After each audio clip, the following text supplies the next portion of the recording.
Jangan putus asa lah.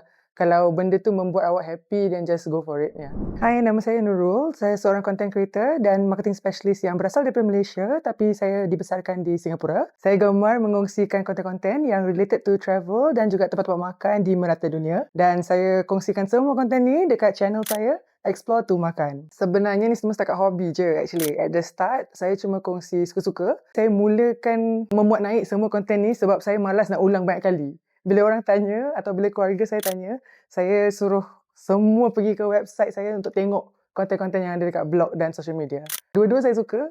Saya suka makan, saya suka travel. Tapi kalau suruh pilih satu, saya rasa saya pilih makan. Sebab saya suka makan. Kalau boleh saya nak dua-dua lah.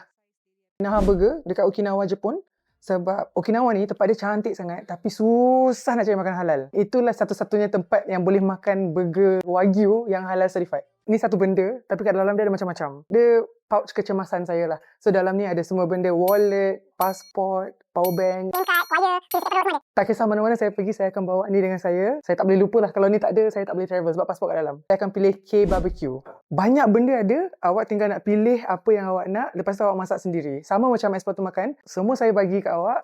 Awak tinggal ambil apa awak perlu, lepas tu plan trip sendiri dan pergi sendiri. InsyaAllah saya nak terus explore lagi, bukan setakat negara je, tapi saya nak explore cara saya membentangkan lagi cerita-cerita yang saya dapat daripada travels lah. Kalau diberikan peluang, insyaAllah saya nak cuba menjadi host untuk rancangan travel ke. Dan saya juga tengah fokus membina Explore Through Media, di mana saya mengajar aspiring content creators macam mana nak jadi content creator, macam mana nak buat apa yang saya buat. Untuk sesiapa yang tengok dan sesiapa yang ingin mencuba, number one, make sure diri awak stable dulu. So, niat nak kena betul lah. Kenapa awak nak buat ni? Sebab nak famous ke, nak duit ke, nak apa? And nombor dua, saya rasa jangan hiraukan apa orang nak cakap. And lastly, saya rasa jangan putus asa lah. Kalau benda tu membuat awak happy, then just go for it. Yeah.